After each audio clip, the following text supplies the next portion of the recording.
พี่น้องถ้าแต่2-3 โมงวันนี้ยังบ่ทันกลับพี่น้องตอนนี้เดินทางมาฮอดโรงงานเลยเนาะโรงงานมันอันนี้ซุปเปอร์รถไถเลยนี่พี่น้องตอนนี้ก็10 โมงแล้วเนาะลกแล้วก็กองไว้ก็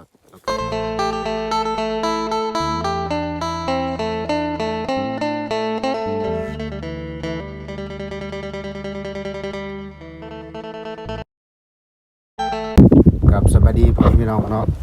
สวัสดีตอนเช้าพี่น้องยินดีต้อนรับเข้าสู่ช่องบาดวันบาวัดไต่พี่น้องตอนนี้บาดวันอยู่ที่ซ่อนมันเนาะมื้อนี้มาลกมันคือเก่าพี่น้องเนาะมาแกมันมื้อนี้เนาะอยู่ซ่อนมันเนาะสวัสดีตอนเช้าเด้อรู้ทุกคนเนาะพ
ี่น้องตอนนี้ก็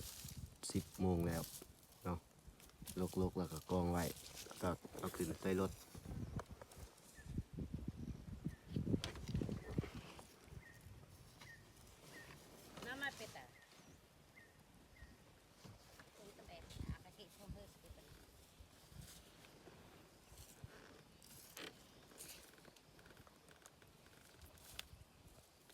พี่น้อง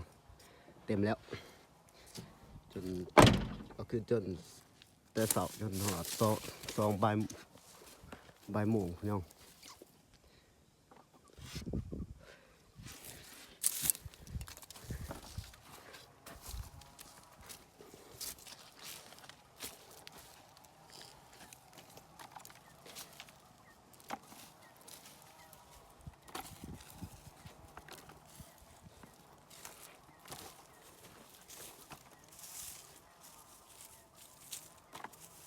พี่น้องที่พาพี่น้องไปเบิ่งแกมันอยู่ลานใหญ่เนาะกำลังออกไปพี่น้องตอนนี้เดินทางมาฮอดโรงงานเลยเนาะโรงงานมันอันนี้ซุปเปอร์รถไถเลยนี่เราก็ด่ามันครับวันต้นเดี๋ยวละทางง่ายก่อนเขารถเชื่อสำหรับติดเลยทางข้ามไปหรอกทางง่าย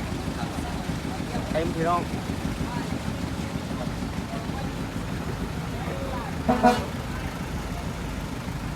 ราเจียวมอรำพันปั๊บหน้าหลังติดปั๊บโตอยู่บนสิ่งนั้น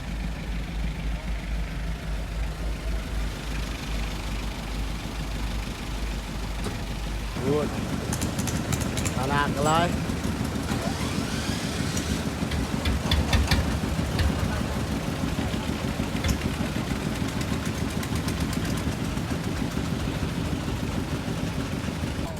พี่น้องถ้าแต่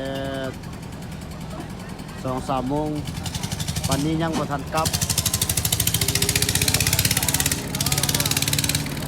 เอาแล้วรถเต็มแล้วพูด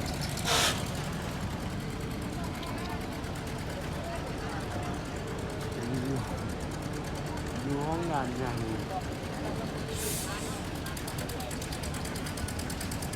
อ๋อ